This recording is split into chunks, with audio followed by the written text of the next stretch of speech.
Hello, everybody. This is your boy, the Mad Artist here. And with me, I have Roger Rabbit and Kennedy Gaming with us this time. Heyo. Hey, what's up, everybody? Yep, and I think we finally fixed the audio issue that happened last time. Hopefully. We're just gonna recheck. Yeah, just double check just to verify, guys. Yeah. Just to make Yeah. sure it doesn't sound like crap, like in post editing and stuff like that. So. Yeah, because looking over last time, I didn't realize that you sounded really quiet, Roger Rabbit. Because I sounded fine, but you sound really quiet. Yeah. Sorry about that. That's the thing is that like sometimes Discord gets a little bit iffy in terms of just like with like every like sometimes with updates it just gets a little glitchy. Yeah. But, Well, I it just should be need to better go next out and buy a microphone. honestly, you should because right now I'm just using a headset and Oh yeah, and we also get the intro in this time because last time it didn't record for some damn reason. I don't know why. Like literally, I hit the record button and it would work, and then for some reason it just ain't there. It poofed out of existence. I don't know how. Yeah, editing software can be a bitch, honestly. Yeah. Yep. All right, But- so what's gonna be today's discussion? General media, basically, just like Awesome. talking about shit from the past, of like how long ago would it be? Like, I'd say we should bring this kind of like I'd say probably at least to the 70s to like about now because that's when like the true evolution of um like what I consider like modern media started to become to like grow as time went on. I'd say that's kind of like your starting point, and like end could be like right now in the present. yeah, we can do that. So like yeah, it's like I'll just kind of start off. It's like the way I feel is that like like today's culture is like very much like it could be a little too PC and like it's a little too integrated into like TV Oh, shows yeah. and stuff like that. Oh yeah, people can be a bit too sensitive about things. Yeah, it's like look, I completely understand that to some people, some stuff may be offensive and I completely respect that, but I don't think it should get to the point where like where it like literally you feel the go ahead. ban hammer almost immediately. Yeah, like like let's look at a perfect example of just kind of one of the reasons why I feel the 70s would be a good starting point is that just kind of look at the time period that was around that time. So we're talking Vietnam from like yeah. 64 to about 73 when the US finally pulled out. Oh yeah, During that time, I don't know if you guys have read, I'm pretty sure history class, right? The counterculture movement. You have all these, oh yeah, that's the popping up. the hippies, sex, drugs, and rock and roll, right? Oh yeah, Woodstock and all that. Yeah, it's like Woodstock '69, best number by the way. The holy number 69. Yeah, oh yeah, it's like the best number known to man. Anyway, in terms of just how much society was evolving at the time, just look at like I'd say the perfect way to kind of see that is look at the beginning of the '60s, the music of the early '60s, and look at the music at the end of the '60s. At the beginning of the '60s, you had like you had the Beatles. Oh yeah, they just start popping up around that time. And even though Buddy Holly had died, his band The Crickets still continued into the '60s. And then you had other bands and artists such as John Lee Hooker, who is a blues artist. And and if you kind of listen to it, it kind of is a lot of spillover. You got the Who and all that. Yeah, the Who, but like but even when you listen to their early records, from the early '60s, there's a little bit of spillover still from the '50s. It still kind of sounds a lot of the same, but there's probably up the tempo a little bit, add a little bit more beats and stuff like that. Oh yeah, but then you just slowly. It was a slow boil, basically. exactly. Yeah, there was a slow boil, especially as music kind of changed as society changed. So look at early '60s. Now let's look at the year 1968, '68 to '69. What bands do you have now? The Rolling Stones, which have evolved their sound to a much more rough sounding songs. Like instead of songs like "I Can't Get No Satisfaction," Now they're playing Oh yeah, I remember "Gimme that. Shelter." Now they're playing "Gimme Shelter," which is a much more like it's an apocalypse song basically. Oh yeah. And then the Beatles, oh, they're wearing their suit and ties in early '60s. By the end of the '60s, long ass Oh yeah. hair. Oh yeah. Sergeant Pepper's Lonely Heart Club Outfits, Band. Sgt. Peppers especially, and just listen to the song "Helter Skelter." That's a big Oh evolution yeah. of their I of like their Helter sound. Skelter. Yeah, it's one of my favorite songs of all time. I just love how they just Yeah. go all out, and I Yeah. feel It's kind of like a very early version of metal. Like that's absolutely, yeah. It's kind of like a lot. It's kind of like what you would call today would be proto metal, like the precursor to metal and stuff like that. But you just kind of see how that evolved, as well as you also see mass media, like movies evolve as well. Sure, you did have still some violent movies from the '50s. I mean, just look at the Hammer horror series with Dracula and Frankenstein. Like, Oh yeah, the those, Morley. those ones are relatively brutal, especially considering the time period that they came out in. But I digress. But then you start getting these new movies that are much more out there. Like, I don't know if you've seen that one movie with Peter Fonda and Dennis Hopper, Easy Rider, where they're like on motorcycles and they sell drugs and stuff like that. It's like a coming of age movie. I don't know if you've seen. I haven't seen it myself in a while. I mean, I mean, I don't remember it. It was kind of a new sort of, I don't know how you would describe it. Just kind of like a new direction in the new Hollywood, basically, that was happening at the time. Before it devolved into current Hollywood, which we'll get to Yeah, later. absolutely. Yeah, we'll get to that. And jumping back into what we were we're talking about in terms of mass media.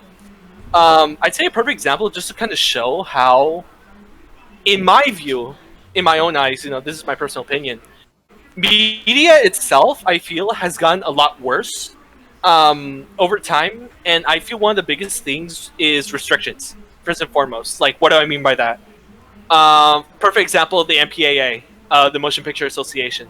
I feel they just get, okay, it's good to have a rating system.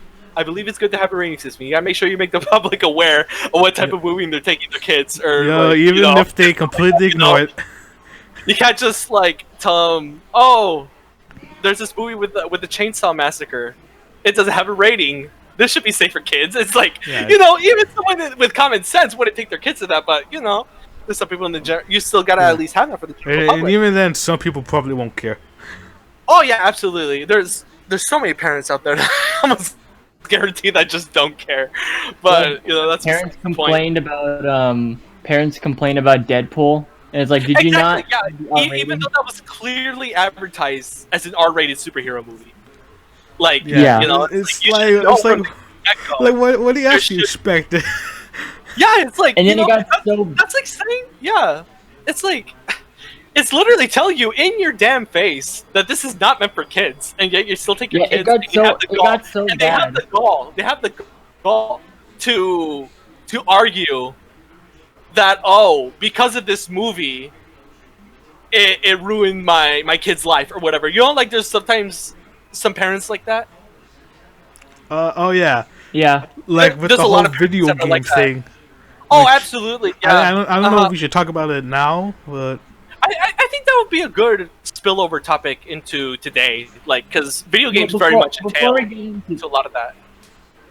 Well, before we get into that, I just want to say one last thing about the Deadpool thing is it got so bad that when they released Deadpool 2, they had to make a PG-13 version of it.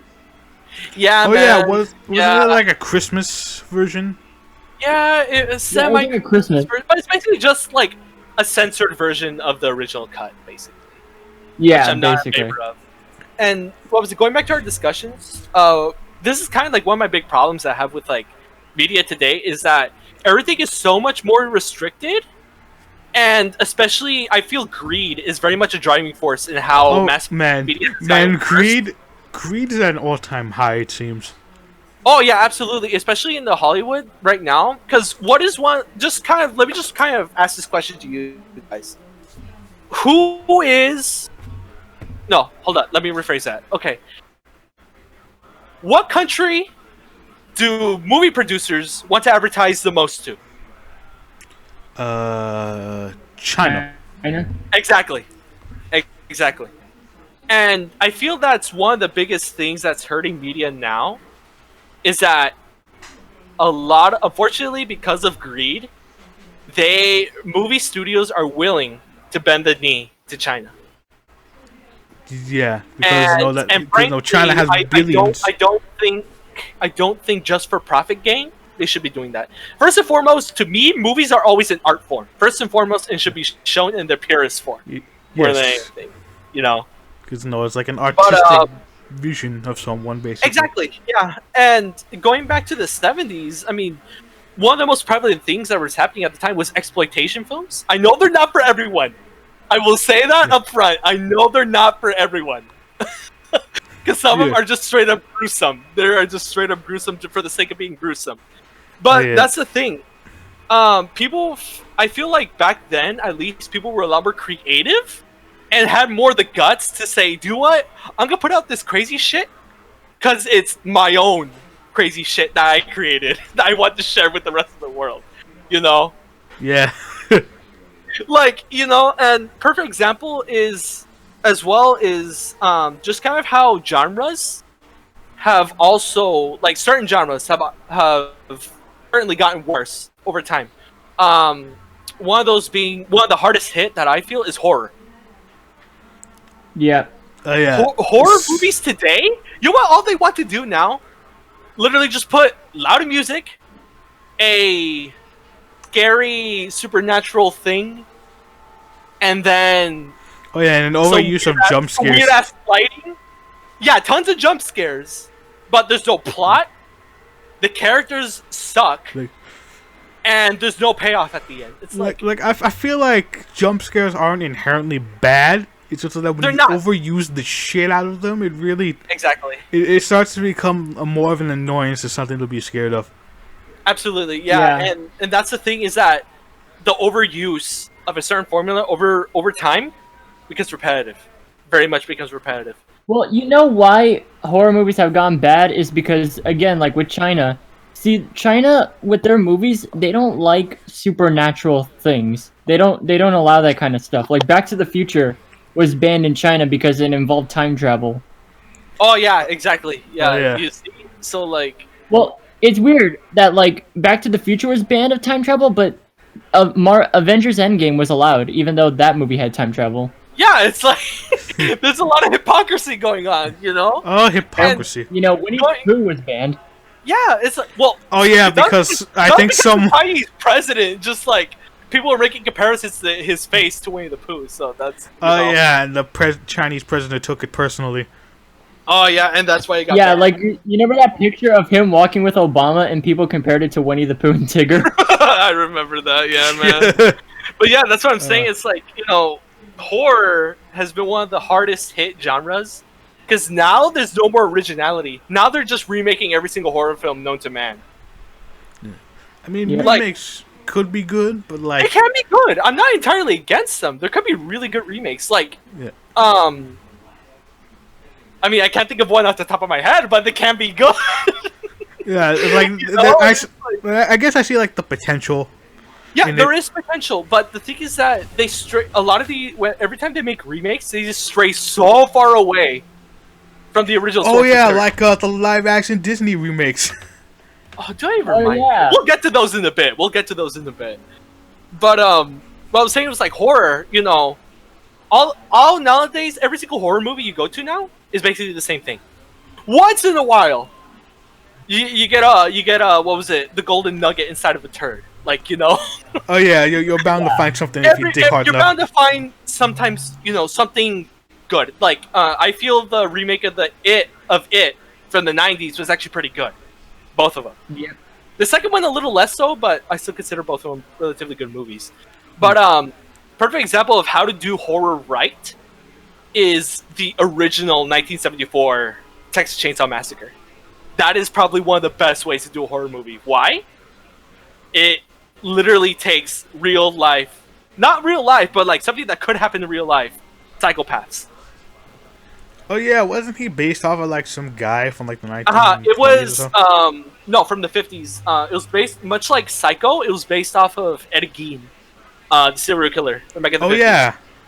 Because like apparently he made like I think it was like furniture out of human remains. It's pretty fucking brutal. Oh yeah, to I begin remember. with. I remember reading up on him. Yeah, it's like Yeah. really disturbing stuff, and that's kind of one of the reasons why I feel Texas Chainsaw works, because like, Because it's grounded a little bit more in reality. yeah, exactly. And if anything, I saw it recently, dude. It's a really hard film to watch. It literally it makes you uncomfortable all the way through. Because wasn't it supposed to represent like cruel animal farms? Yes, they did. They do bring that up quite a couple times more in the beginning. But honestly, the movie is much more noted for just how much more grounded in reality it is, you know? And, Yeah. you know, as I said, it's a really hard movie to watch. At least for me. Because, Yeah. like... No, it since is definitely hard. Oh, yeah, because, like, I think because also since it was low budget, it kind of gave it, like, a better... a little bit more creative freedom in terms that, like, the director could basically make what he wanted to make. Oh yeah. And it just kind of allowed him to, like, you know, go all out and bring his vision to fruition. And that's what we got as, like, one of the most famous horror icons of, like, all time being Leatherface. You know? Yeah. I mean, he's even appeared in Mortal Kombat, for fuck's sake. Oh, yeah, dude. I did actually get Mortal Kombat XL. I haven't gotten 11 yet because I was short on cash. So I settled for XL. Yeah. But Yeah. it's alright, you know? It's pretty good as well. Yeah. I But mean, yeah, if you can get Mortal Kombat, you're doing something good. Oh, yeah, yeah. That's one way to vent out your frustrations. When life gives you lemons, you play Mortal Kombat. Yes. But yeah, it's like, that's what I'm saying is that, you know, Texas Chainsaw is like a perfect example of how to do horror movies right. As well as even through the 80s. I mean, just look at The Shining, Nightmare on Elm Street, the Friday the 13th movies. Some yeah. of the Halloween movies, because some of them are actually pretty shit. But Oh yeah. I'd say like the first, second, and the one that came out recently, which is also called Halloween, which makes it even more confusing. Oh yes. Like they That one could. was actually pretty good. I remember I went to go see it. It was actually pretty good. But yeah, you know, you get all these icons and where they come from: 70s, 80s, and even from the 90s, like Ghostface from Scream. Oh yeah. Before he like It's like- turned into like a parody. Yeah, it's but even then, it's like, just kind of think about it like for a minute. It's like all these great horror icons come from a long time ago. What horror icon do you remember from the 2000s? Tell me right now. The Blair Witch Project. That was 99. Oh, That was fuck. 99. So technically, like, you know, it's still 20th century. I thought it was in the 2000s. I'm probably getting mixed No. up with something. Like, I think the only what was it, like horror icon, well, not really icon, just kind of recognizable, is The Grudge. Probably like the only thing Oh yeah. I remember. The 2000s in 2010s, it was it, but then again, that was already an old IP, you know. The Yeah. pee pee poo poo man. Wait, the what? I'm kidding. No, because like Oh, there you because say like the people Bye Bye Man, because like that shit was just boring all the way through, man. And also, just what kind of title is that? The Bye Bye Man. It's like that doesn't make. That doesn't no, because sound I always scary remember at all. people were making fun of the title. They called it the pee pee poo poo man. Wow. I guess that shows you how much the movies. I wouldn't blame people because the movie's shit to begin with. So like, you know, I guess it makes sense. But yeah, it's like, you know, mass media has like, in the 80s, I feel it was still really good, and to the 90s, I think it was also pretty good to an extent. But just crossing the 21st century, things just started going downhill. Oh yeah. Let's not forget the elephant in the room, Star Wars. Oh, dude, we'll get to Star Wars right now in a bit. So, okay, let's start Star Wars now. 1977, May the 4th. It was a big event, first and foremost. I mean, Yeah. you gotta kind of understand, because at this Yeah. point in time, Jaws had just come out 2 years prior, and the 76 remake of King Kong came out the year before. And we're starting to see now big big budget films, they're raking in a lot of cash, which coined the phrase. When Jaws became a big hit, it coined the phrase blockbuster. Oh yes, and not to confuse with the store that's basically Rest defunct. Rest in peace. Rest in peace, Blockbuster. I will never forget Blockbuster. And Video 2002. It was like a local thing, man. Like that was just. I remember I would rent like GameCube games from that place. Classic, dude. Yeah, me too. I rent some that games was when from I there got too. Mario Party 5. Yeah. And I was so mad my dad didn't buy it. Yeah. And kind of like back to Star Wars, you know. The film when it first came out was absolutely groundbreaking, especially for the time. Like, just kind of consider that literally all the effects in the movie were practical, all of them. Oh yeah, with some editing here and there, I think. With some editing, but for the most part, I'd say probably like 90% is practical effects. Yeah, which is quite the achievement back in the day. Oh yeah, absolutely. Especially like on that big of a scale, like the Death Star, the X-Wings, the TIE Fighters, the Millennium Falcon, and like all that. And they were actually able to integrate it really well into in post-editing, especially. I mean, but also, you know, it's kind of a good thing that they edited down a lot of it, because if you kind of watch like an unaltered version, it's a lot like the prequel. So, like, you know, it's a good thing why they edited the absolute hell out of it. And, you know, it became a big hit, you know, and why? For one thing, it was the practical effects, because, you know, even when I saw it as a kid, that's what drew me in the most. But also, what's another reason why people love the original Star Wars? The characters. Oh yeah, the story and characters, yeah. It's that everyone knows Darth Vader now. Everyone knows who Luke Skywalker is. Leia, Han Solo, Chewbacca, R2-D2, C-3PO, Lando. It's like, you know, everybody knows these characters at this point. Why? Because Grandma Tarkin. Oh yeah, dude. Nobody forgets Tarkin, even though he was only in one movie. Like, you know, I still give the guy a lot of props. Especially Peter Cushing. Like, you know, Peter Cushing is always great in almost anything he does. So you know, but yeah, it's like, you know, that's what helps that movie stay timeless. And also, let's kind of hop over to 1980 with The Empire Strikes Back being my personal favorite one. Mine too. I like that a lot. You know, you remember a lot of things. It was darker. It took a little bit more risks, and you know, in the end, it paid off. And guess what? Now that's one of the most lauded, like, not even just Star Wars movies, but one of the most lauded movies, like, ever. Like, a lot of people are putting it up there like one of the best movies of all time for Empire Strikes Back, which is crazy to think of, because usually, like, you know, even back then, a lot of times people were relegating Star Wars to just like, oh, for kids, but no, it's not. Like, it's for everyone. Yeah. So like, it's, and then we keep moving on. It's like, you know, then Return of the Jedi. About 2 decades later. Yeah, Return of the Jedi also kind of like was a mix of the original one and Empire, which kind of ended up a good mix. But then let's hop over from 83 to 97.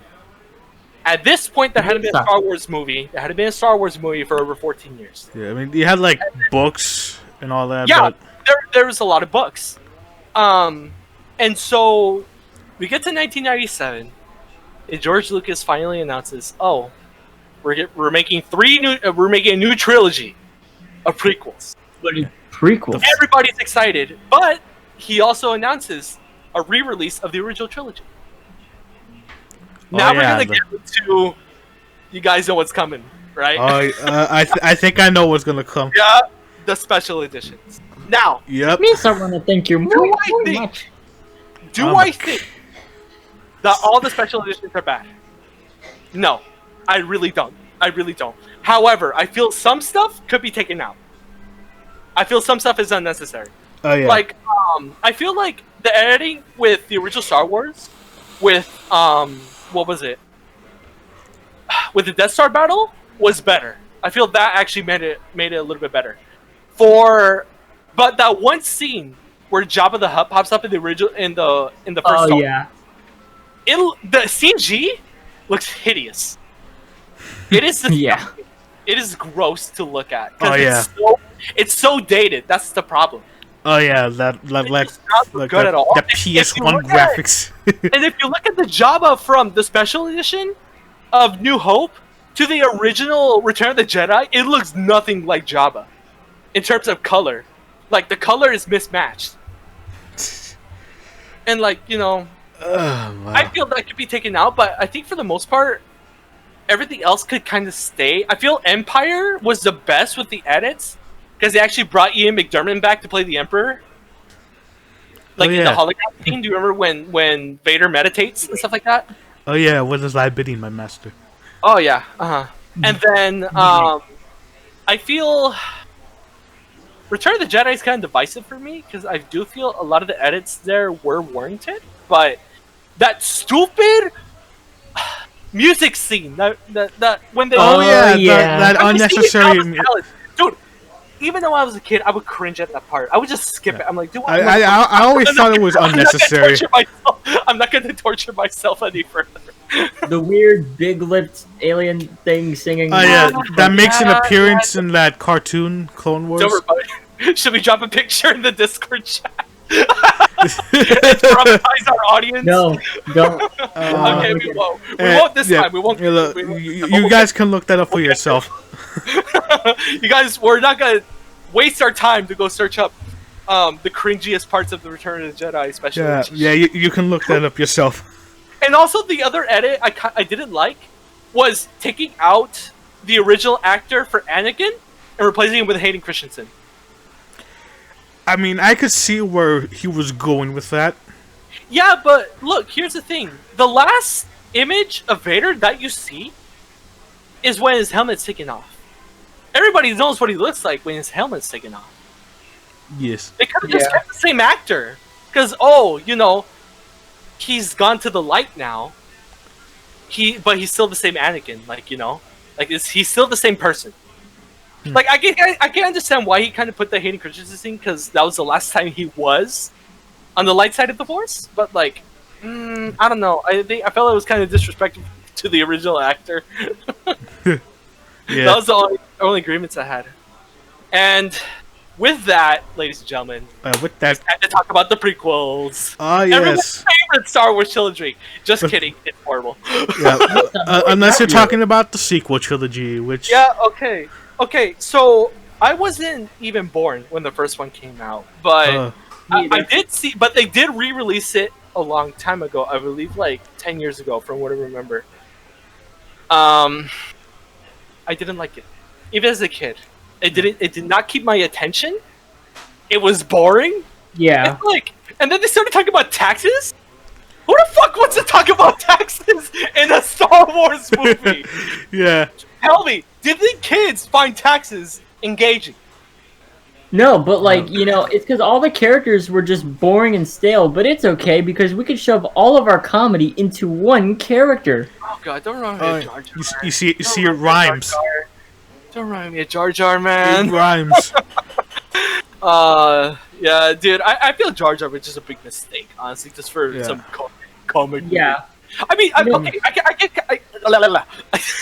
I'm struggling to speak, but I can kind of see where he was coming from because the Ewoks kind of played the same role, but they weren't fucking annoying every 5 seconds. Yeah. Yeah. That's the thing. thing. They actually did shit. Like, and they were actually, you know, cute. Unlike Jar Jar. To a certain extent. Yeah. Like, Riff Tracks described, Jar Jar Binks' appearance the best. They said, he looks like if Roger Rabbit was redesigned by Satan. I mean, that makes sense, because, like, where your ears would be, like, that's where his eyes like a bunny. Yeah, I can kind of see it from the design. But yeah, that was... I didn't like episode 1. It just... Yeah. Oh yeah, I felt the same way as well. Yeah, because look, the prequels, in a way, were necessary. Because it told it was going to tell the story of how Anakin got to the point of Darth Vader. Yeah, it's basically Anakin's origin story. Basically, yeah, but A New Hope was Luke's origin story, and they did it so much better with that. It's like, really? It's like, you guys couldn't think of anything better than to talk about fucking taxes in the Star Wars movie? It's like, come on. It's like, yeah, and that's not even one of my biggest grievances with the movie. It's the fact that as you see, as like time goes on from like the 70s to even starting the early 90s, what begins to happen? They're phasing out practical effects in favor of CGI. Oh yeah, because that was the big thing going CGI. on. CGI is way too overused in the prequel trilogy. It is way too overused. It is honestly, I'm surprised that Lucas opted for CGI rather than practical effects, because that's what people remember the most. The practical effects, like that's just a staple. That is a staple of like the movie franchise.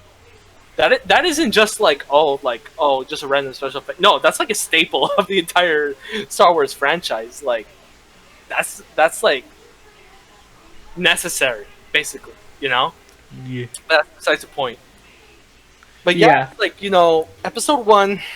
And then Attack of the Clones. Yeah. But before we get to that, let's talk about Duels of the Fate. Okay, I will say, it did have a great soundtrack. John Williams gives good music, man. John Williams gives any movie a great soundtrack. Yeah. Oh yeah, and I'm pretty sure. Like Maestro did, like he's absolutely great, and like he is. He does. Yeah, I'm pretty sure my people have already said this, but Duels of the Fates, I fucking love Duels of the Fates. Oh, absolutely. Duels of the Fates now is kind of one of the most recognizable scores from the entire Star Wars. Like, and Darth Maul was such a wasted villain, man. I feel like he could have been like not really the Darth Vader. Well, in a way, he could have been like the Darth Vader, basically. Yeah. To the rest of the trilogy, I feel like he could have been like, you kind of introduce him in the first episode, make him even stronger and more threatening in the second episode, and make him like duel Anakin to the death, and then Anakin takes his place. Basically, I feel that would have been a little bit more interesting. Yeah, well, if you want to see Darth Maul again, check out the Clone Wars series, because they fixed everything with the main prequel trilogy. Yeah, I mean, at this point, you don't even need to see episodes 1 and 2. You can just watch the entire Clone Wars and you'll be fine. So, like, it does the prequel trilogies far better. Yeah, but in terms of what was it, Roger? Like you were saying, like, episode 2. I saw it recently. Oh yeah, I don't like Sin. Phone, like 5 minutes in, like I just couldn't. It didn't keep my attention. Like, I don't like Attack of the Clones, man. Yeah, I don't like Sand. In terms of it's rough and coarse and gets in everywhere. Okay, don't you remember my stupid sand line? Cringe every time I see it. What are you guys talking about? I don't think Hayden Christensen's a bad actor. I just feel like what they gave him to read was just garbage. They needed a new writer. They needed like at least like a draft and a half to like fix up some of the dialogue. Well, I mean, really the main problem was because George Lucas really had the say in everything, and like no one really like told him like, hey, maybe this isn't a good idea. Yeah, I mean, yeah, it's like that's what they did with New Hope. It was originally a lot like the prequel movies, but he had a lot of consultation during that time. Yeah, because that was the problem. Like, during that point, it was barely like a second movie because the first one was American Graffiti, but yeah. Even then, he was still a young and up-and-coming film actor. I mean, not film actor, a filmmaker. Film director, all that. And, yeah, so it made sense why he got a lot of guidance, and as a result of that guidance, he made a great first movie of the entire Star Wars, series. Yeah, so the problem with the problem with the prequel trilogy was that there wasn't much consolidation. The problem with the sequel trilogy, however, is that there was too much consolidation. But we'll get to that in a bit. Sometimes it can be good if you give all the power to the director. Sometimes it can be good. But too many times, the result has been a bad product at the end of it. Yeah, you need to get like a bit of a balance. You gotta have a balance of some restriction, but still give the director the ability to create what he needs to create. And stuff like that, kind of like guide them to one way, basically. Yeah. So episode 2... I was a really big fan of. Now, 3, however, hold up, I almost knocked over a flashlight really quick. 3, however, 3 3 is actually really good. I did see it before. I did prior to me watching it again recently. I considered it the best one out of the 3, but I same here. consider it still pretty weak. But after watching it recently, it's actually a lot better than I thought it was. Oh yeah. Because the thing that they're able to do a lot better in episode 3 than the first 2 episodes is the inner conflict that Anakin is going through, which is the loss of his wife. Because this is when the dark side really starts coming in. Oh yeah, absolutely, and that's that's a valid fear. Like if you're married, you wouldn't want your wife to die in child labor, especially. So it makes sense that he starts getting seduced by the dark side, and we kind of see it grow. But also, I feel like his switch was kind of fast when you kind of think about it. Like Palpatine just literally yeeted Mace Windu out a window, and then Anakin became Darth Vader, switched sides. Oh yeah, he was a bit reluctant at first. He was a bit reluctant, but however, I feel as a whole the movie does hold up a lot better than the first 2 episodes.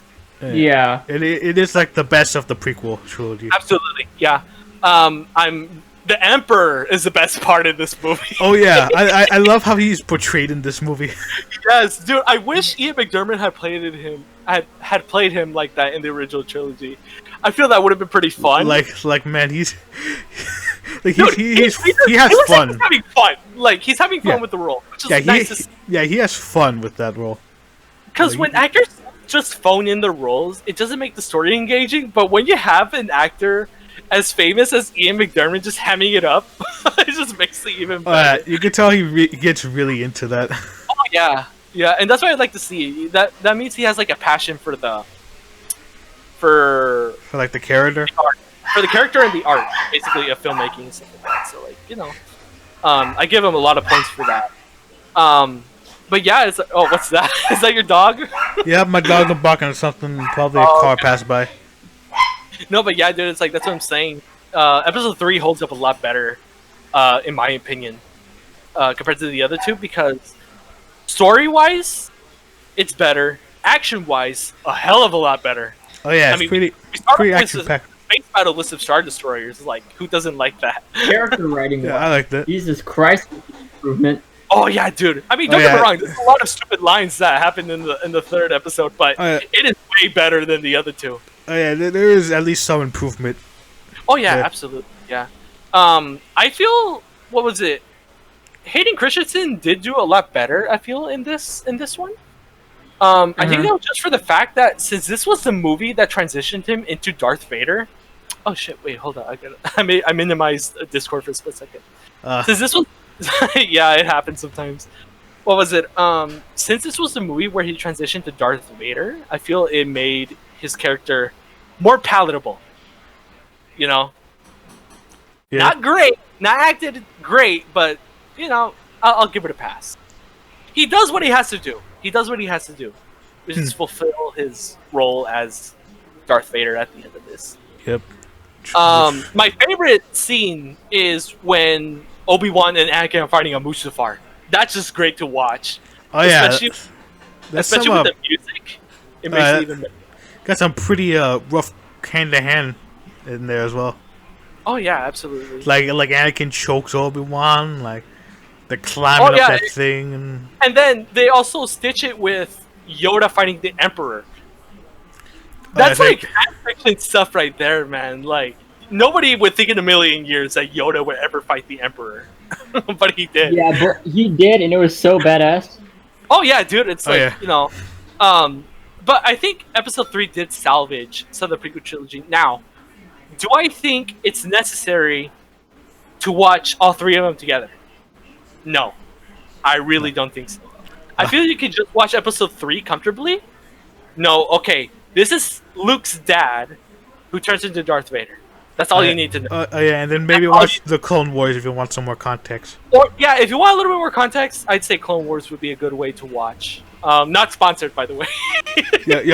Despite how much we talk about it, it's just that it's a pretty damn good show. Yeah, not sponsored. Do you guys want to jump into the recent wrapping up of the sequel trilogy? Oh yeah. Sequel trilogy, let's freaking go. All right. Oh my Okay. god. This is okay. When When was, I when was was Force Awakens released? Force Awakens was 2017. I was Yeah. 16 years old. I was in high school. Yeah. So like there was a lot of hype around this. I remember even going around the entire campus. It was like it's like holy shit, man! It's like can you believe like we're actually finally getting a Star Wars movie after all these years? Yeah, and it's gonna be like, hey, it's gonna be the sequel to the original trilogy. Yeah, it's like no more prequels. It's like and when I saw it, I actually did really like it. But then it was after. Wait, Force Awakens was 2015, right? 2015. Sorry, why did I say? I think I'm thinking of Last Jedi. Hold on, I think get yeah, you're thinking of Last Jedi. Because Last Jedi, I believe, was 2017. So, Force Awakens was 2015, and everyone went to go see it because one, it was the new Star Wars film, and two, the only other film that came out at that time was the Chipmunks. last Alvin and the Chipmunks movie. The great competition, was it right? Road Trip or was it like Shipwreck? Road Chip. What? Road Chip. It was Road Chip. Oh, was it? I thought it was it was either Road Trip or the one where it called Shipwrecked. But no. It was Road Trip. Those fucking movies, dude. I even hated them as a kid. No, but like that's what I'm saying. It's like 2015. Yeah. Okay. Yeah, I was 14 when Force Awakens came out. So that was my freshman year.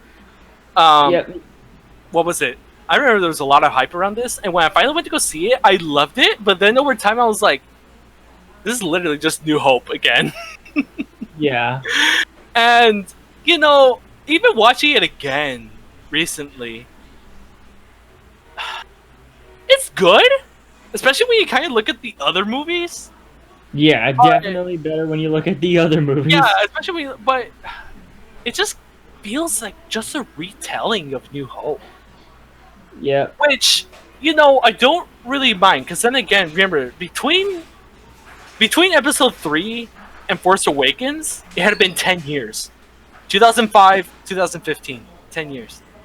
So, I can kind of see why, why they kind of wanted to do that kind of like, not really beat for beat, but like very similar story. Just kind of say, hey, we're just gonna give the audience some reassurance that we know how to do a Star Wars movie, And then they did it. Yeah, exactly. And that's my biggest gripe with the sequel trilogy is that although the prequels sucked, not all of them. Well, 2 out of 3, so I guess you could say practically most of them suck. But I digress. But at least they had a set path to go off of. Like. Yeah, the problem with childhood, his teenhood, and then his adulthood when he finally transitions into Darth Vader. You were gonna say something, Roger? Yeah, I was gonna say whatchamacallit.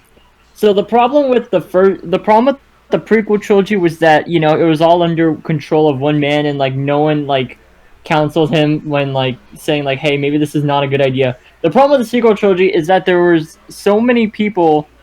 Well, not too many, but like there was people with very different ideas, and no one could agree on what they wanted. Yeah, and like I think the Nostalgia Critic said it best in that the sequel trilogy just felt like they were trying to make money, not for the love of the franchise. Yeah. Even the even the original trilogy, like the 3 movies had different directors, but it was still George Lucas's property. Like that was his franchise, and it was still very much involved with the making of those movies. Yeah, with the director mainly calling the shots, but he was still like, wanted to make the movie the way he wanted to.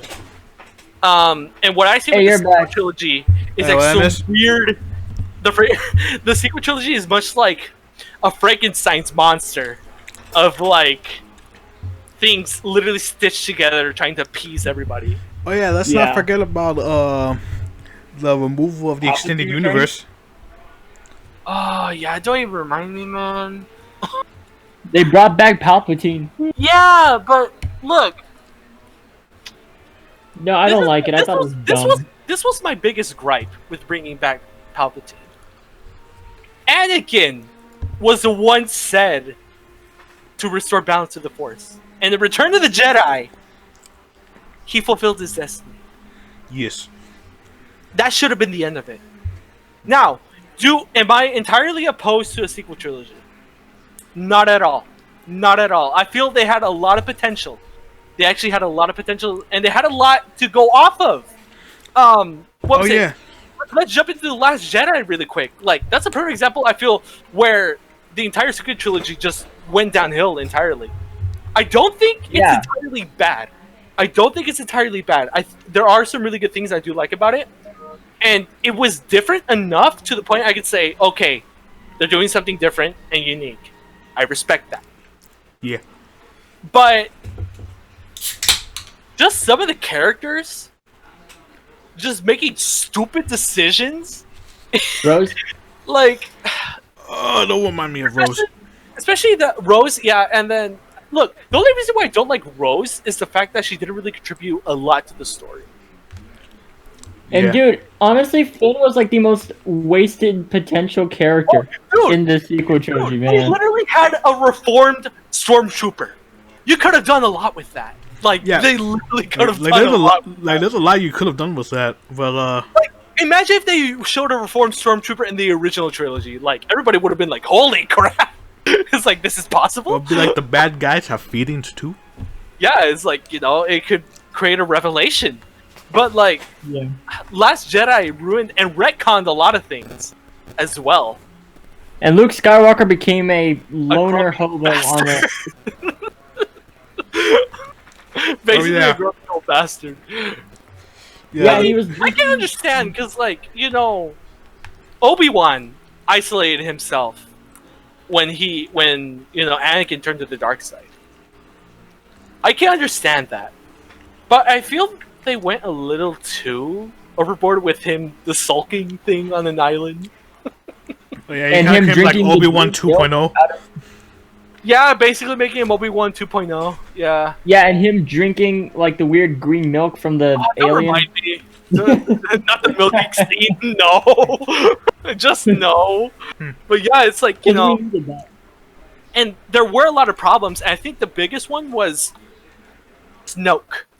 They did not do anything with Snoke. Oh, yeah. And then they're like, oh, yeah, by the way, Palpatine created him. It's like, are you serious? First of all, he makes like one appearance in the first movie. Come up with? Writers that are paid like millions of dollars to write a script literally just came up with that. And even Rise of Skywalker, they just say, somehow Palpatine returned. Somehow. We don't know how, but he did. Yeah, and he gets killed very easily. The first line in the opening crawl text is just like, Palpatine's back. Do we know how? No. I don't know how the dead speak. You know, you tell me. But, you know, that's my biggest gripe with this sequel trilogy is that they literally just kept putting stuff in, taking them out, putting stuff in to appease the hardcore fans. It's basically just throwing paint at the wall and seeing what sticks. Exactly, and they didn't make a coherent story. Now, this is where I feel there was a lot of missed potential. They should have used the Thrawn trilogy as a template for the sequel trilogy. Oh yeah, my boy Thrawn. They could have easily made a great sequel trilogy, because that details what happened shortly after the Battle of Endor. With the remnants of the Empire that is still out there. And your boy trying to reorganize, basically. And your boy Grand Admiral Thrawn. Yeah, and like, dude, I've read the books. They're amazing. Like, I believe the library used to have them before, and they were great. They were really, really good, and I feel that would have been a great way to. Man, I would totally watch a movie that's all about Thrawn. Oh yeah, dude. Thrawn's a very much an underrated character, I feel, in the Star Wars universe. Very underutilized, and just lost potential. And I feel, look, I think when Disney acquired Star Wars, I feel that was kind of like, now looking at it, that was the nail in the coffin, basically, for the franchise. Yeah. Because now nobody's happy with it. Like, oh yeah, because if you ask anybody about the sequel trilogy, it's like, it's garbage. Like, you know. And but the stupid thing that at they least you did got was Rogue One. just completely throughout the extended universe and titled it under Legends. Yeah, yeah. Like you had all of these stories from like spanning decades. Literally throw them all 20 out. years. They had stories spanning for over 20 years that they could have used to make a And, Secret Trilogy, like, and bro, they did it. like I would have wanted a movie about like the Yu Zhang Vong. Oh yeah, dude, that would have been great to see. Like, the best Star Wars movie they came out with was Rogue One. Oh yeah, Rogue One was actually pretty good, especially the space battle at the end, and the fact that they used stock footage for the pilots prior to their death in the Battle of Yavin, like Gold Leader, Red Leader, who was Red 5 before Luke took his place. Like, oh yeah, and It- Porkins, it- remember him? yeah, it's like, you know, it gratefully, it smoothly transitioned into New Hope, like really well actually. Yeah. Yeah, because it was Even about though- like finding the Death Star Yeah. plan, wasn't it? Oh yeah, and even though it was made like 40 years after the original movie, it still fits really well, like timeline wise and even story wise. It's perfectly. So you Yeah. know, but that was the only. That's probably one of my biggest grievances with Disney, is that nowadays, unfortunately, they're just milking movies for the sake of profit. Yeah. And let's kind of hop back a bit, because I know we were kind of, the general discussion was going to be like a little bit more more kind of genres and how they've gotten better, but in a way like Star Wars kind of embodies that basically, when you could really kind of think about it, because like it was great and then it progressively got worse, you know. Unfortunately. Yeah. Yep. And you know, No. it's kind of sad, because like Star Wars literally has like so much motivated fan base and a community that could literally thrive like long past when we die. Yeah, like there's like already a bunch of fan series, crossover series.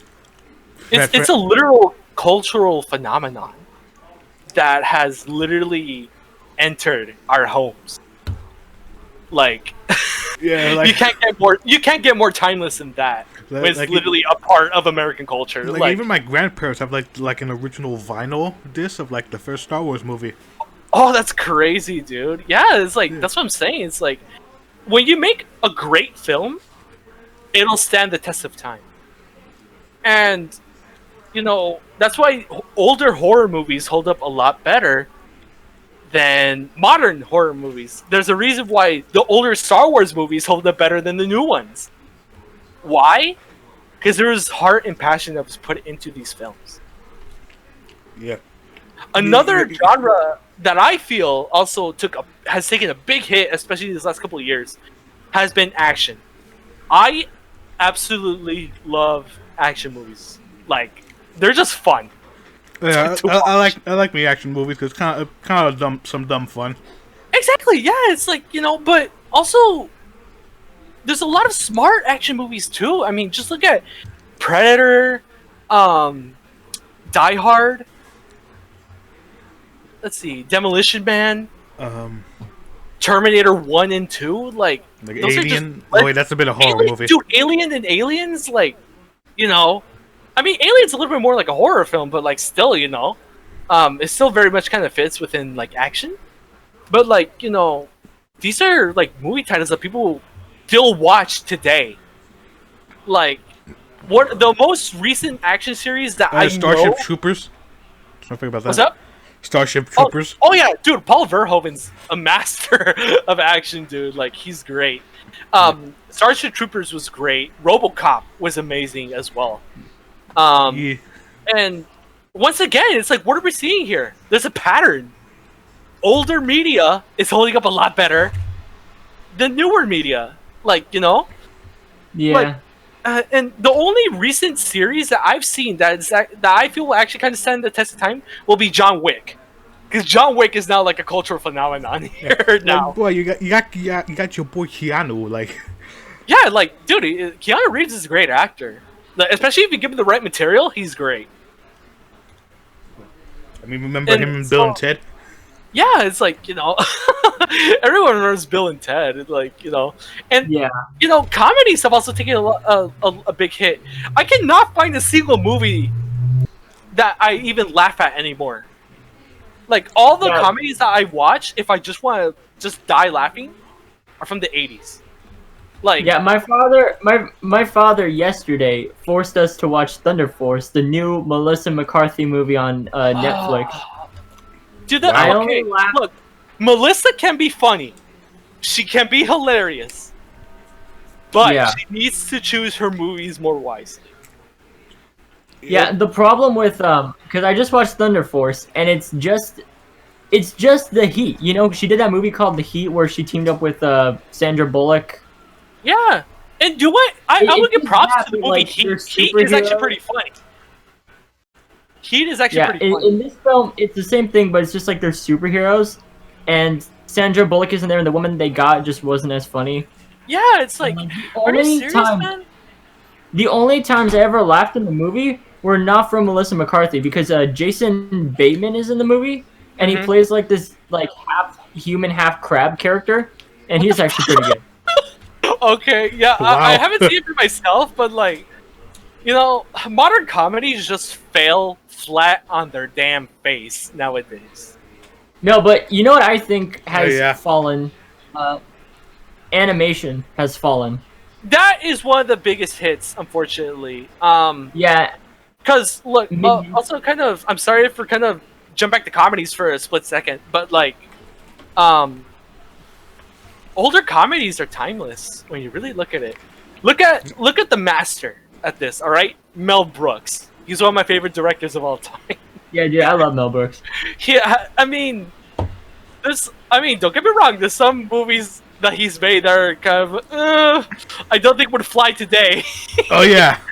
Oh yeah. Blazing I can. Saddles, like Blazing Boy. Saddles and History of the World Part 1. Oh especially. boy. Like you couldn't do those movies today. Oh yeah, no. Like but you would be called they're- out they're by just- the PC crowd. they're absolutely hilarious to watch. They're a product of their time, but they still hold up a lot. Blues Brothers is an all-time comedy Oh classic. yeah. Like, The Blue Brothers. National Lampoon's Animal House is a riot, dude. Have you seen Animal Oh yeah. House? Let's not forget Monty Python. Oh, dude, British comedy at its peak, like right there. Yeah. Like, I love John Cleese especially, and Eric Idle are my two favorite in the Monty Python series. Like, they're absolutely hilarious. Yeah, And like you only- can't mention comedy without mentioning Monty Python.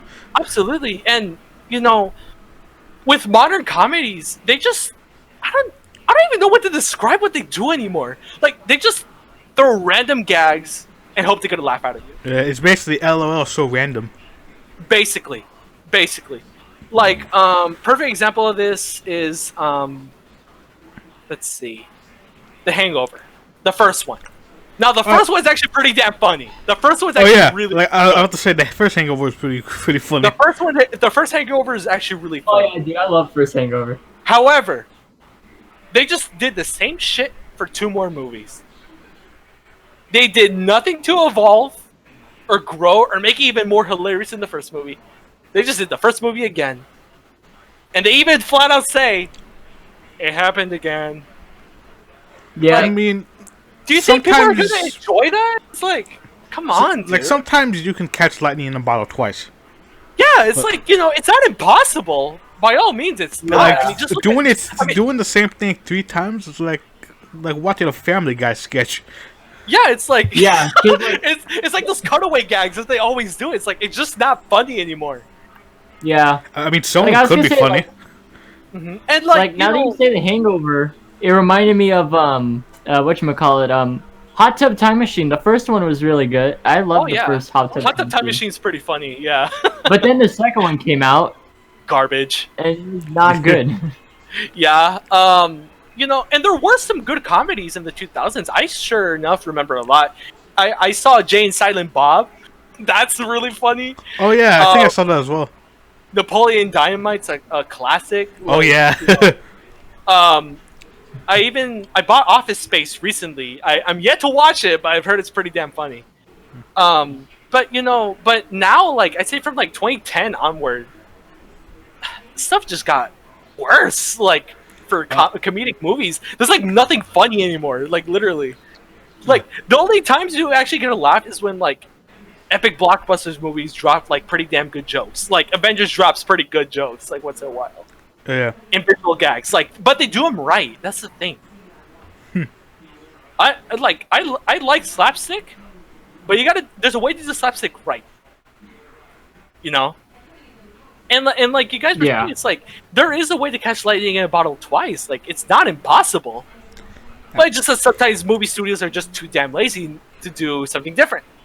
They just say, "Hey, let's do the same formula again," and just see if it'll succeed this time. Yeah, it's like watching an episode of Modern Family Guy. It's like if you're gonna do the same formula again, why not watch the first movie again then? Oh man, this is worse than the time I was sus. I swear to God, if Family Guy does a joke like that, I swear to God. No, because dude, someone made a like fake Family Guy clip online of like doing Among Us, but it's like Peter Griffin. It was like, oh yeah, he was the imposter. Caught him with the drip or whatever. It was so dumb, but like it was so. But it's so funny how dumb it is. Yeah, but like here's the funny thing. It's like that's what we've gotten accustomed to Family Guy just being. Literally just cutaway jokes. You know? They don't give us anything new. They supposedly killed Brian, but then they brought him back. Oh yeah, because like that was the only different like thing that Family Guy did in like the 20 years it's been on the air. And like next thing you know, oh Brian's back. It's like, are you serious, man? They brought him back in like what, different? 2 to 3 weeks? Yeah, it's like you guys, you know, and it's like they didn't even really do anything with that. Mm-hmm. Oh yeah, absolutely, and that's kind of one of the biggest issues now with movies is that since Hollywood is basically just out of originality in general, they're just recycling what works. Sometimes you get lightning in a bottle, like John Wick. Like, who goes on a rampage after someone kills their dog? Like, oh yeah, and let's not forget the Joker. Oh, dude. Okay, we have to talk about Joker. Yeah, because I feel that it's very much like a very probably like the best movie of the last decade. 10 years. Of the last 10 years, Joker was probably one of the best movies in the last 10 years. I feel Joker was a really good. I feel it showed potential. It showed a lot of potential, and I feel the movie itself held up amazingly well. Because look, here's the thing. Joker did something that other movies didn't do. It didn't bend the knee to China. It never got released in China. And yet, Joker still made a profit. Oh yeah, it made like millions upon millions. $1 billion. Yeah. Worldwide, without China. And that's like, and that shows that you don't need to cow down to China in order to be big. Exactly, yeah. You don't need to bow down to China to like say like take out certain parts of a film because the Chinese government won't approve of it. It's like, you know, just make what you want to make. It's like you know, because movies in general are an art form first and foremost. Oh yeah. And there are a way to show a story to the public and create relatable moments to the public. And this is kind of one of the things I liked about Joker. It felt like a 70s movie. That's what I like the most about it. Because even when it opens with the old Warner Brothers logo from the 80s. I believe late 70s, early 80s. I don't know if you guys remember. Yeah. I think I remember. It has like a grainy filter on it. I'm like, even just with that came up, I'm like, I'm gonna love this movie, and I did all the way through. And same also, here. I feel like that's how like I love this movie, and I think that's how I think DC should go in this direction. Oh yeah. Of making one-off films of their characters. Oh yeah, absolutely. Oh yeah. Because the problem before was that they were trying to catch up to Marvel, and they were trying to do what they were trying to do their own MCU. Yeah, but yeah, it's like, you know, going back to Joker, I kind of liked for the fact that I don't know if you guys remember when it came out, that the news was freaking out that it was gonna be like an incel rebellion because of Joker. Oh yeah, of course, the mainstream media doing what they do best. I'm like, dude, can you guys just calm down? This is just like a comic book movie that everyone's been dying to see. It's like, can we just enjoy it for one moment? Yeah. It's like, And people were thinking, hey, it's gonna be good, and it was. yeah, it's like, I can understand. Okay, I can kind of understand where they were coming from, because like, there are probably some people with not the best state of mind that are probably gonna get the wrong idea. Yes. That is just a fact. Yeah. But we can't just stop it entirely. Like, that's just impossible. There's no way you could contain that. Yeah, it's like, there's no way you can contain that. It's like, and even then, the movie brings up a lot of points about the importance of mental health. So if anything, it's sharing a good message more than anything, in how in the society that we create can mold someone to turn out like the Joker. Yes. It's like, that's literally the whole point of the movie. Yep. It's literally just teaching us how we can create a better society to help these people who are more in need, especially. Yeah. Not to spark an incel rebellion because of, But, Yeah, and what was it? Go ahead. It's basically just help out those that are in need. Oh, And, absolutely, yeah. Yeah. Try to prevent someone like the Joker from coming out. Yeah, exactly. Like, that was the whole point of the movie to begin with. I don't know why people were freaking out, it's incel rebellion. Like, God. incel rebellion from the Joker. It's like, I think because people were freaking out from that shooting that happened a couple of years ago when Dark Knight Rises came out. Oh yeah, I remember that. Apparently, because when they brought the shooter into court, he said, I think he had said, don't quote me on this, I'm not 100% about this, but I think he had said he was inspired by Heath Ledger's Joker. Something like that. I mean, I like Heath Ledger's Joker, but I'm not like that guy. The guy wasn't in the best state of mind. And that's what I'm getting at here. It's like, I'm pretty sure we all like Heath Ledger's Joker as well. Oh yeah, absolutely. Dude, But he's I don't know, dude. When Joaquin Phoenix played Joker in the most recent Joker movie, now I'm kind of split. I'm like, who's better? It's like Joaquin Phoenix or Heath Ledger. It's like, both are great. Don't get me wrong; they're probably two of the best Jokers that we've ever had. But like, I don't know. It's like both of them are really good to me. Yeah. Allow me to one up this by saying Tommy Wiseau's Joker. The new Joker. Ah! I love that. I love how that became a meme for a short while. It was pretty funny. But yeah, it's like, like Roger was saying, it's like, this was kind of one of the best decisions that DC could make. It's just make individual stories about each. Because instead of trying to be Marvel, instead of trying to be Marvel at their own game and losing, why not just go their own direction? You can go your own way. Yeah. Just like the song, And I feel that is kind of one of the biggest, also like, kind of one of the things that is affecting movies now is that every single movie franchise wants to be a cinematic universe now. Oh yeah, because they saw Marvel do it.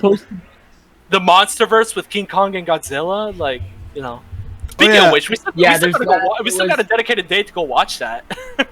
Oh yeah. Yeah, Mummy was supposed to set up the Dark Universe with the you told us about this. Garbage. One.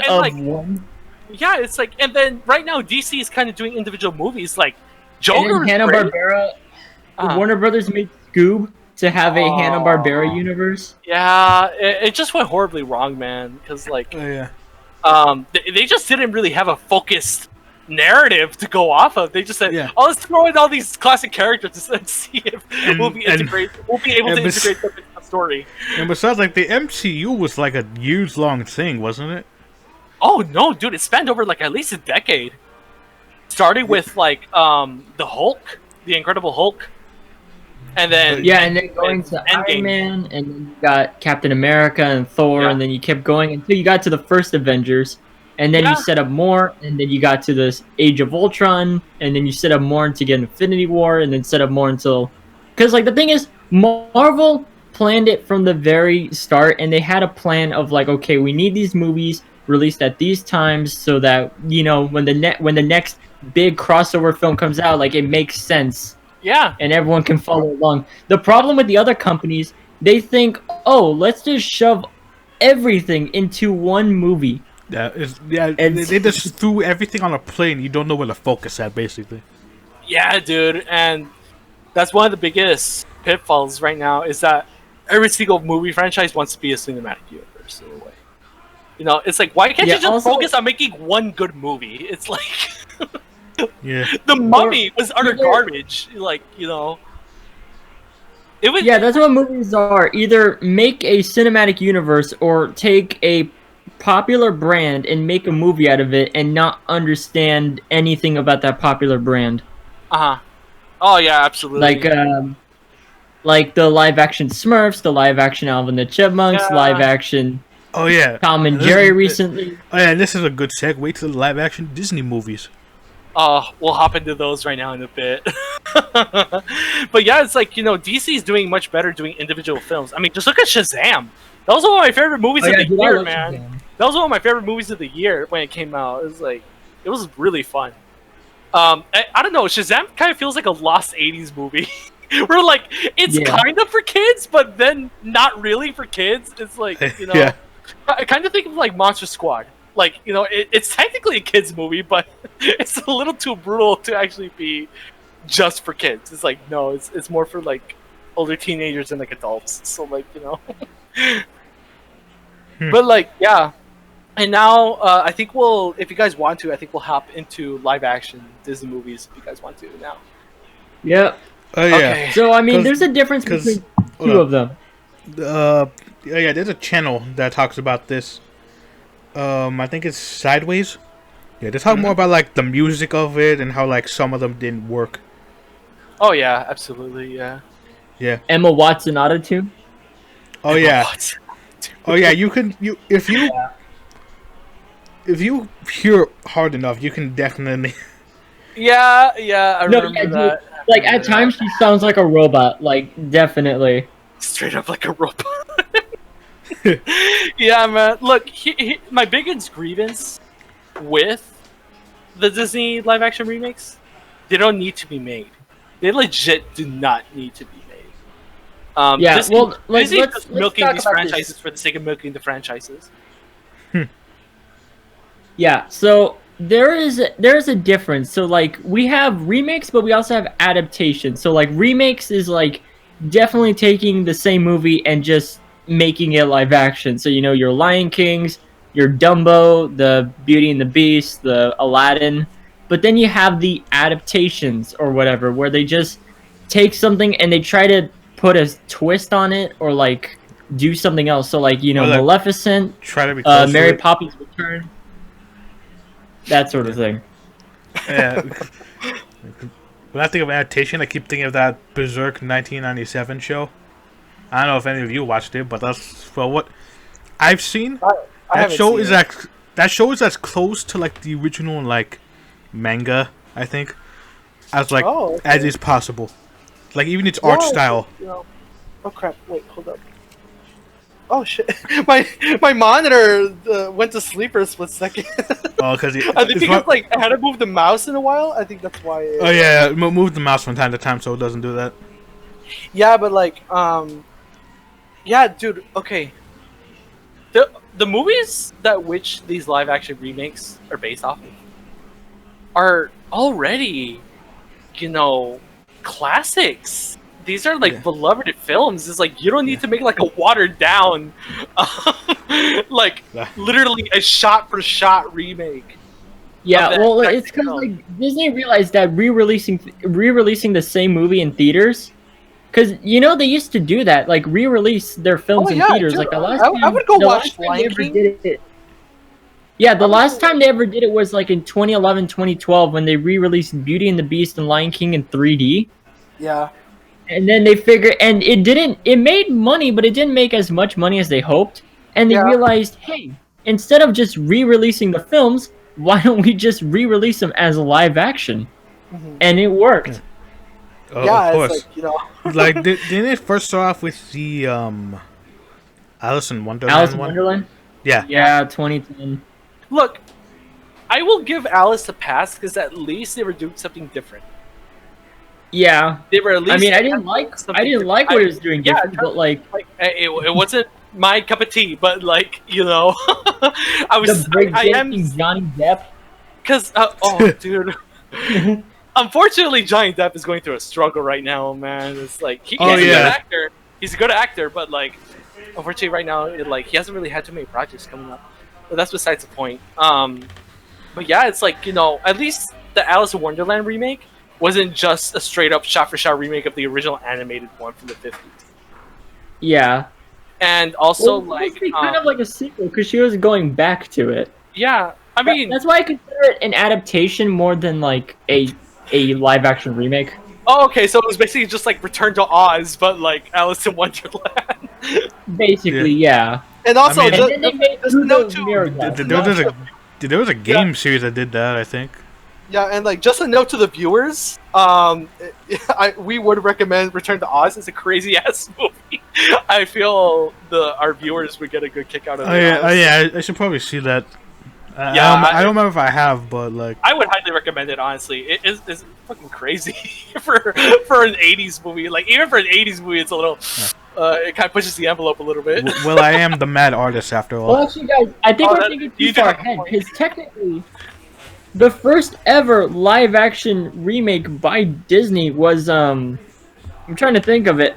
What's his name? The 101 Dalmatians from the '90s. Yeah, but like that one did. Although it was the same story, it was told differently. Yeah, it was told through like Cruella. It was more from Cruella's point of view. It was like almost a completely different movie compared to the original one. But yeah, I do give some of those live action remakes props. But movies like the Lion King remake, which literally reshot the entire original animated movie. But when you really think about it, it's not even a live action remake. Because literally all the animals are animated. Oh, but the ground is live action. Okay. Yes. No, live action. And there's no one even live. So it's an animated remake of the animated movie, technically. Yeah. Like people were saying like, oh, it looks like live action, so it is live action. No, that's not how it works. Like live action is actually having real life people. This is semi live action. In this case, if they would have trained a whole bunch of animals, do what? That would have been pretty ballsy. I would have given them a lot of props. But, it would have probably been pretty cool to see actually. But the thing is, they weren't even acting like animals. Like they were the animals acted like how humans would act like animals. Just like in the old movie. That is a big issue. That is a big issue, especially when Simba screams no. It's actually pretty damn funny. I'm sorry. I kind of sound like a cold-hearted bastard, but if you compare him saying no from the remake that came out recently to the original one, there's like no comparison, man. There's like no comparison. Hey, that reminds me. Roger, didn't they like auto-tune him to the wrong note in this? Oh yeah, in this song, I Just Can't Wait to Be King, they auto-tuned him to the wrong note. Oh yeah. Oh yeah, I think that Sideways channel also. A multi-billion-dollar company cannot auto-tune their singers. Yeah, he said free to do it all my way, and I think it was supposed to be a G, but they auto-tuned it to like an F sharp or something. I forgot what it was. Oh yeah, that Sideways channel I mentioned earlier did that as well. Yeah, but yeah, dude. Honestly, these are just literally made for money and nothing else. Yeah, at least. Yeah, not just at least. It sucked. Like, I'm trying to think of the worst. Like, Lion King is the laziest. I don't know what I'd say the worst would be. Like, it's either that or Dumbo from the ones I've watched. Dumbo, where there's like no music at all except endless instrumentals. However, you can't forget the DeVito man himself is in that movie. So DeVito, he kind of saves it. He kind of saves it. Kind of. Danny DeVito's good at anything. Like. Oh yeah, dude, he's a trash. And man. the villain Vanderveer was actually alright, but aside from that, Dumbo is ugly as hell. I hate the kids in the movie. Like. Oh yeah, they're annoying. It's so dumb. Yeah. Yeah. Okay. What was no? Because like the girl is constantly like the girl is constantly like obsessed with science, and she has like this really monotone voice, but they do nothing with her. Oh yeah, absolutely, yeah. You know what?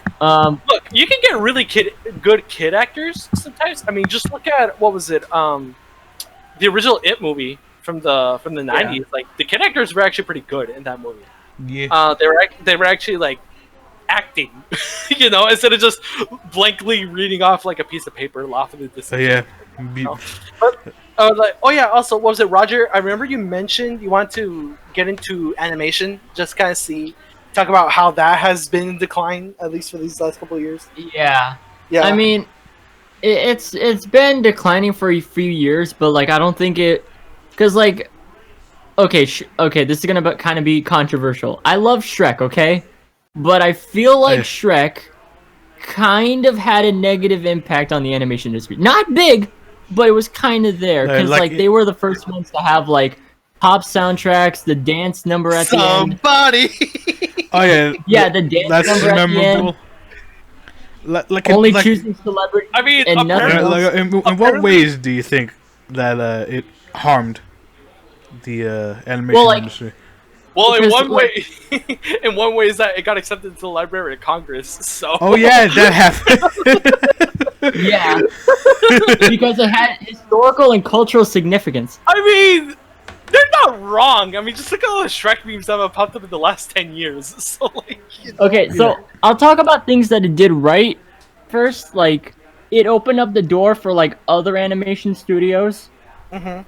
Oh yeah, like Blue Sky and Illumination. Yeah, and that sort of stuff. But I feel like Shrek gets a pass though. I feel like Shrek is still a good movie, even to this day. I still love Shrek. Yeah, but it's what was it? It's a little bit dated because of the soundtrack, but in I don't know, for some reason it's one of the few movies with a pop soundtrack that actually does hold up pretty well. Yeah, but I was gonna say probably because it showed like all the right songs. Yeah, that's why. Yeah.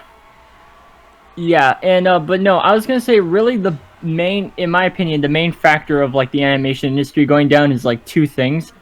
So like the first one I'd say is Illumination, obviously. Oh. Yeah. Because like with Minions, and like all their films are under 100. What? Yeah, they made their one movie, that being Despicable Me. And that took off like a fucking nuke. I sometimes wish Despicable Me kind of failed. Yeah. Because Minions wouldn't have been as big of a thing. The big problem is that Illumination has potential to make good movies, but they just choose not to. They Let's hope for that Mario movie. Yeah, they're just lazy. Yeah, it's like they just keep using they always get what are like the core three things that they always get: celebrity actors, pop music, and like a small budget.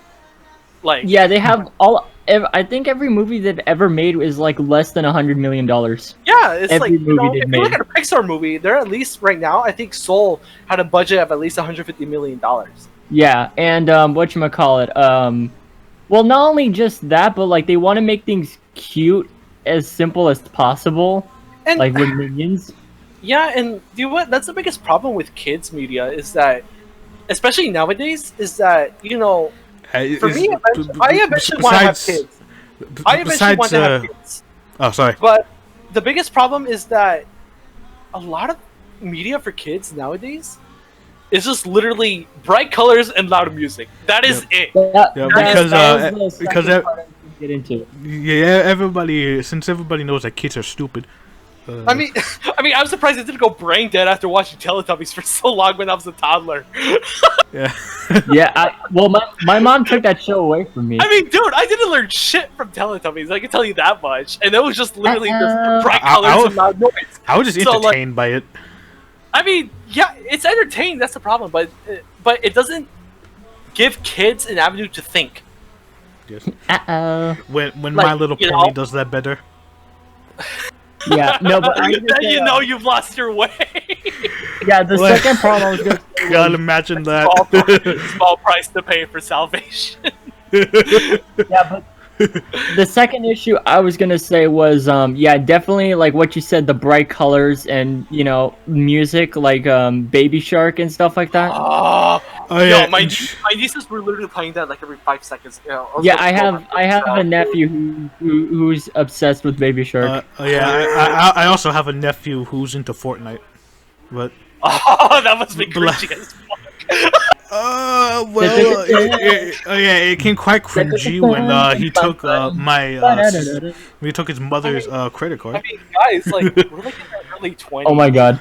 Like we literally live in the world where like there's literally cringy kids at like every at our families now. Oh god! You always have the cringy nephew or the cringy niece. I can't wait for them to grow up, man. It's gonna be fun. Dude, when they see like like I remember when I started seeing like old pictures of myself when I was like a little kid. I'm like, dude, it's like holy crap! It's like I've evolved so much. Wow. From my world. Yeah, we call that evolution, my boy. Yeah, and like also like kind of jumping back into like animation, it's like animation in and of itself is an art form that can be used for any sort of genre. But it's always primarily always primarily used for kids. Why can't we have like an R-rated action movie animated? An animated R-rated action movie. Yeah, I think it's because that would be a lot of fun. I think because people are still in that mindset that because it's cartoons, it's for kids. Kind of like the whole video game thing, where because like it's Bob's Burgers, BoJack, American Dad, Family Guy, Simpsons. It's like Rick and Morty. But some people still have that in their mind. They're like, oh, because like this is animated, or because it's like it's a game, it's meant for children. Even though it's been shown time and time again that that's not the case anymore. Oh yeah, like, dude. Like this ain't the 80s anymore. Dude, just look at Ralph Bakshi's filmography and get back to me. Yeah, this ain't like the old days of Nintendo and Sega and all that. Nah. Yeah, that is true. Yeah, I guess you do have a point where like perception can change over time. Like for a long time, video games were simply just seen as like kids stuff, right? And now it's like it's much more acceptable to like even in your like 20s or like even into your early 30s, like it's acceptable for the game console now. No, but I was gonna say like. Well, actually, video games have become two things. Either it's for kids, or, as the woman says, it appeals to the male fantasy. Oh, of course. I remember that. Look, but what about the female fantasy, huh? I thought we were equal. Oh, that's true, huh? Yeah, if we're all supposed to be equal, then why not talk about both of them? Jokes aside, but like, yeah, it's like media does evolve over time, and even then some like stigmas go away or just some certain perceptions just kind of change. And regarding that, I actually kind of wanted to kind of segue into this, is that the way how media has gotten so PC at this point. Oh yeah. Back then, there were still some restrictions, of course, but people were a lot more laid back then. People were a lot more laid back and not literally terrified of literally everything they see. Like, perfect example of this is like back in the 80s. I feel kind of like the 80s onward is where like some of this PC culture kind of started to happen, is with metal music. Bands like, how can you be PC about metal? Bands like Metallica, Megadeth, and like and other metal bands were literally just labeled Satan bands. When that wasn't even what they were thinking about. Oh yeah, this was like around the time of the Satanic Panic, I think. Yeah, it's like, are you serious? It's like, dude, they're literally not doing anything to harm you. And then like these parents literally have the gall to like, because there was a story in the 80s where like a kid that was listening to Ozzy Osbourne. It was the song "Suicide Solution," which is actually about the dangers of alcohol abuse. And apparently the kid killed himself, and then the parents blamed Ozzy Osbourne for the kid's death. I can understand. Like it's hard to. Apparently, they knew their kid had mental issues. Okay, yeah, like I know it's tough if losing a loved one. He had issues, and he wasn't really all there. Yeah, look, they should have taken that away. Look, I understand it's hard losing a loved one, but like, should not be permitted. Yeah, and but like that was just stupid. Yeah, it's like also now let's look at one of the biggest. Now it's kind of, unfortunately, now it's a little bit more controversial, is violence in movies. there is, if you look at even hardcore R movies, they aren't that violent anymore. Yeah. And don't get me wrong, look, real life violence is fucking disgusting, and I wish it wouldn't exist. Yeah. But it's one thing if you're simply showing it because it moves the story along, and the other is just for the sake of showing violence, like, you know. Yeah. Like basically like gore like, flicks. Exactly, kind of yeah, gore flicks and stuff like that. And I think the perfect filmmaker that embodies this sort of frustration of kind of people pinning the blame on them is director Quentin Tarantino. I love Tarantino. Oh yeah, I love him as well. He is a masterful filmmaker, and I do love a lot of his movies. Even some of the stuff that he's wrote, like From Dusk Till Dawn with the vampires. I don't know if you guys seen that one. I don't remember that. It's I would highly recommend it. Also, to the people who will be watching this later, I highly recommend it. There was, I remember, I think in the 2000s, I think it was shortly after he made Inglourious Bastards or Django. He got an interview, and this was one of the questions that they asked. It was a BBC news interviewer. He was like, "Do you think the violence that you portray in your movies drives real life violence?"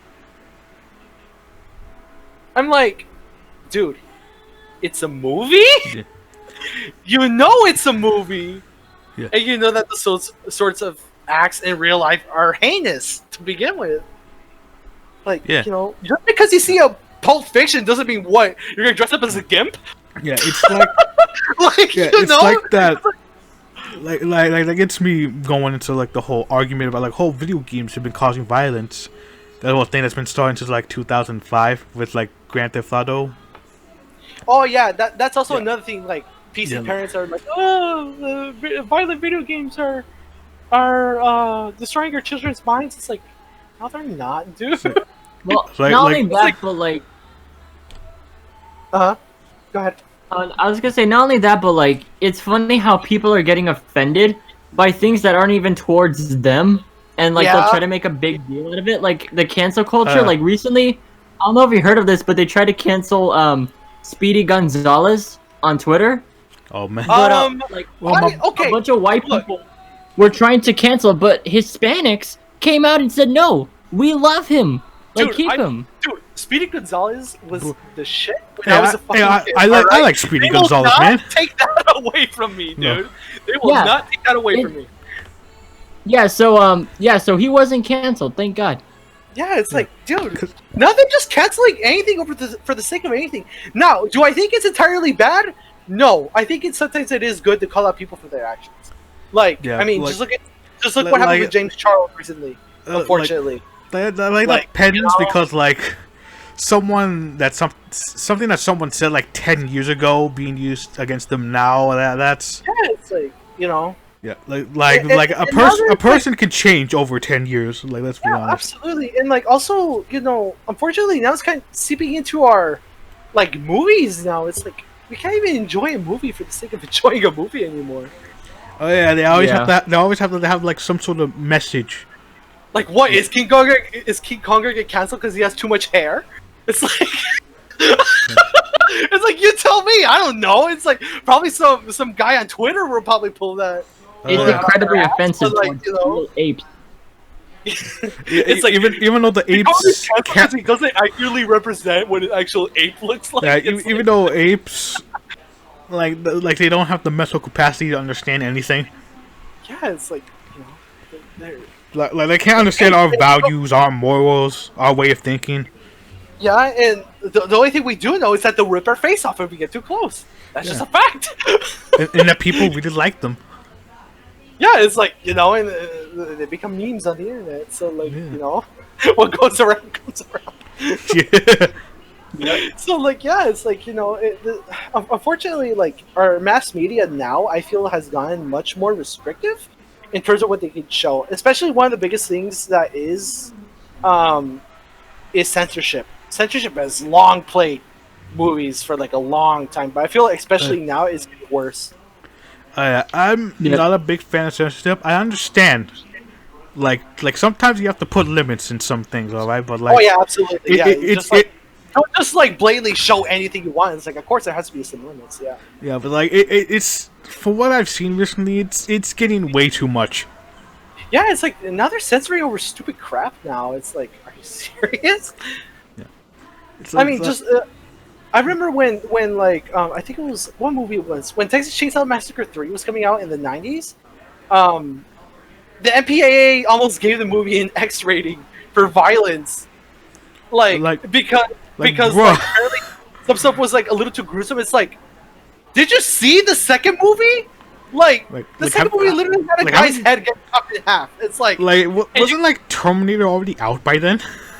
Wait, what? Wasn't like Terminator and all that already out by then? Like all these dude. other like violent movies. Terminator came out in '84, and the second one came out a year later, and those can get pretty gruesome. And like you're gonna give the third Texas Chainsaw Massacre an X rating, like. Yeah, it's like for violence. It's like, did you just see the first two movies? It's like the pretty like have you seen the past decades? Yeah, it's like, and that's where it kind of it's like now it's like, oh, we have to shield everything from the kids. It's like, but now we live in an era where like, you know, we have the internet. Like any information you want can literally be searched up. Yeah, you can find. You It's cannot really easy. shield everyone from everything. Like, oh yeah, you know, you can't shield everything. Oh from yeah, everyone. nowadays it's like you got a phone or like you even got like a laptop. You can find anything really. Oh yeah, absolutely, and that's why like education is like one of the most important things that we teach first and foremost. Yeah. Educating people on like important topics, especially. Yes, and like instead of just literally throwing them out into the world and they'll just like, you know. And establishing a separation between reality and fantasy, you know. Yeah, basically, like, you know. Yes. Which is unfortunate because, like, you know, there is a very much dire lack of education. Especially, a lot of that has really much come out in the last 4 years. Oh, America. Oh, America. Reminds me of the video I saw where, like, these people try to put, like, flags of countries and they have no idea where to put them. Oh my gosh. And there's a guy who's, like... A guy who's gotten, like... awards in history that it hurts me. It hurts me so much. Oh man. You know what? Especially if you're a history major, you should know what's fact and fiction. Like, yes. I mean, that's currently what I'm studying, Yeah, and like you should also know where like some countries are at. You know. Yeah, it's like, you know, you should at least know like basic geography. Yeah, and stuff like that. You know, at least like where certain nations are. Yeah, it's like, yeah, who knows? You might travel there one day. Yeah. Yeah. And that's the unfortunate truth, honestly, about today's mass media is that a lot of it is very heavily censored sometimes. And, and like trust in it is like at an all-time low. Yeah, but the weird thing is that I am kind of noticing is that, I don't know, it seems that TV shows nowadays are actually given a little bit more liberty than they did before. Weirdly enough. It seems that movies are a little bit more restricted, but TV shows are giving a little bit more free range. I mean, Netflix is like the embodiment of that. Like, I think it's because people have gotten used to that. And I mean, yeah, but like, if you look at like TV shows in Netflix, like they're a lot more risky, to say the least. Like, I'd say probably a good chunk of them you wouldn't be able to put on like public access television because, like, you know, there'd be some pretty controversial stuff in there. Also, there's some stuff you can't show. Like, you know, like some shows on Netflix show cleavage, and I'm pretty sure they wouldn't allow that on, you know, cable boxes. I mean, unless you got some high-profile site that's willing to be like, you know what, let's try this. I bet you maybe one day someone's gonna do it. Yeah, that's almost a guarantee. Whenever there's a worst case scenario, there's almost guaranteed someone's gonna do it. Yeah, like it's like the modern day internet. You tell them not to do something, and they do it anyway. Yeah, they just like to ruin everything that, you know. It's just unfortunate. But yeah, like, you know, I feel TV in some ways has gotten actually a little bit better. There's a little bit more variety in shows. I will say that. and kind of like the new spins that they give on certain franchises. Like, um, I watched Cobra Kai seasons 1 through 3, and oof, it was amazing, dude. I should love probably Cobra watch that. Would they? Like, I would highly recommend it. It actually look. The thing is that although it uses older characters, it's an evolution of the story more than anything. It isn't just a rehash of the first movie or the second movie or the third movie. No, it's an evolution in character development and in story, which is always really good things to have in a TV show, especially if it's a continuation of like a film series. Like, also perfect example of this is like Mandalorian, dude. Like, Mandalorian's amazing. oh yeah, Mandalorian. I love that show. Mandalorian takes place like after the Battle of Endor. Spoilers. Oh yeah, isn't it like across this video? Like, isn't it like immediately after, or like a year or two? It takes place apparently timeline wise. It takes place 5 years after the Battle of Endor. So 5 years after Return of the Jedi. Oh, that would be like a little bit earlier. Yeah, it's like it's a TV show, but it's a TV show done right. Yeah, it has like that western, space western. Yeah. Oh yeah, like Westworld. Is it Westworld or something like that, right? Yeah, like if you've seen Mandalorian and you've watched westerns, you can definitely tell that it has that influence in it. Oh yeah, absolutely, yeah. Because like we're introduced to a new character, and he evolves as the series go on. That's how you make it a good TV show. And I've been seeing much more TV shows like that recently now, because I feel that TV shows, weirdly enough, have actually gotten better compared to movies.